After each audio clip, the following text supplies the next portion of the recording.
Ciao a tutti da Mirko, avete rotto il cavo bilanciatore della batteria e non sapete come fare? Seguite il video di oggi perché vi spiegherò passo passo come rimetterlo a posto.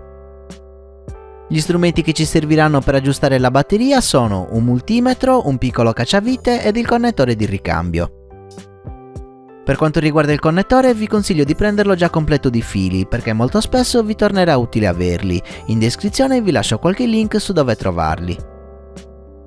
La prima cosa da fare quando si rompe il connettore è isolare i cavi, perché se i fili vengono a contatto tra loro si creeranno delle scintille e ci sarà il rischio incendio. Evitate quindi di trasportare una batteria con i fili scoperti all'interno dello zaino. Per questo motivo consiglio di portare sempre con voi del nastro isolante perché torna utile in molte occasioni.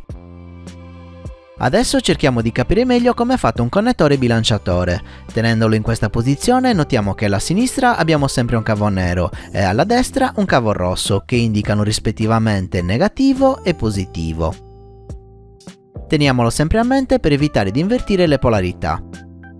Il colore dei cavi al centro non è importante e possono essere tutti neri, tutti rossi o anche di altri colori. Ora sfiliamo i cavetti dal connettore aiutandoci con il cacciavite. Rimuovere i cavetti dal connettore è un'operazione che richiede un po' di pazienza perché non è molto semplice. Ringrazio i ragazzi del gruppo Facebook per avermi dato qualche dritta su come fare. Teniamo il cavetto in questo modo, spingiamo verso il basso con il cacciavite e sfiliamo il filo. Perfetto, ora non rimane che rimuovere anche gli altri. Passiamo ora alla batteria. La prima cosa da dire è che i cavi vanno messi in sequenza e non possono essere assolutamente messi a caso. Molto spesso però capita che parte del connettore vada perso e non riusciamo a capire bene l'ordine col quale sistemare i cavi. Per questo motivo il multimetro diventa indispensabile in modo da capire l'esatta sequenza su come posizionare i fili. In ogni caso partiamo da quello che già conosciamo, infatti risulta chiaro che questi due fili sono il primo ed il secondo, quindi li sfiliamo e li mettiamo nel connettore nuovo.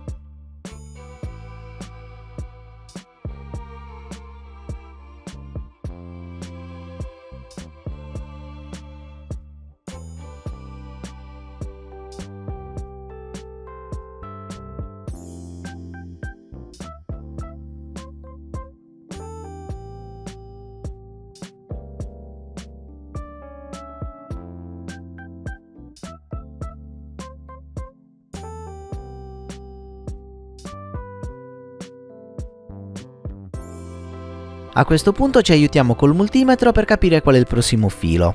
Metto il selettore in volt su scala 20 e cerco il filo che mi dà la tensione più bassa. Come vedete ho bloccato i fili col nastro isolante per evitare cortocircuiti. Metto il puntale nero sul polo negativo e il rosso sui fili liberi. 7.7 15.4 11.5. Il filo con la tensione più bassa è questo da 7.7 e purtroppo si è spezzato dopo il crash. Quindi lo unisco a uno di quelli che ho rimosso dal connettore saldandolo e proteggendolo con il termorestringente.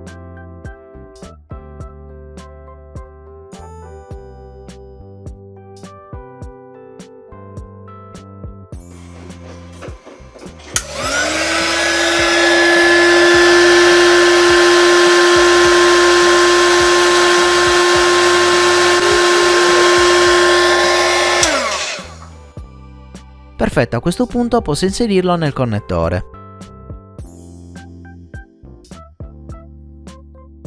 Adesso colleghiamo il cavo da 11.5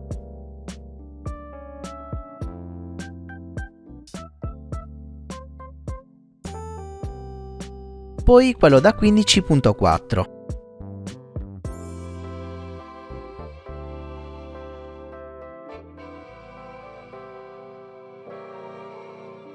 Prima di utilizzare la batteria è molto importante controllare una seconda volta se tutti i valori sono in posizione crescente, per essere sicuri al 100% di aver fatto la riparazione in modo perfetto.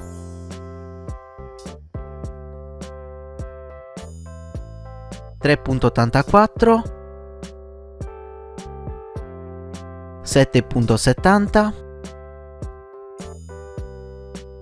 11.56 15.41.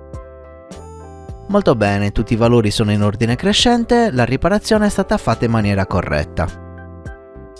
Abbiamo finito, la batteria è stata ripristinata e possiamo usarla di nuovo per un prossimo volo. Se il video vi è stato utile lasciate un like, iscrivetevi al canale e attivate la campanella. Se volete supportarmi potete farlo acquistando dai link che trovate in descrizione o diventando dei miei Patreon cliccando il link a fine video.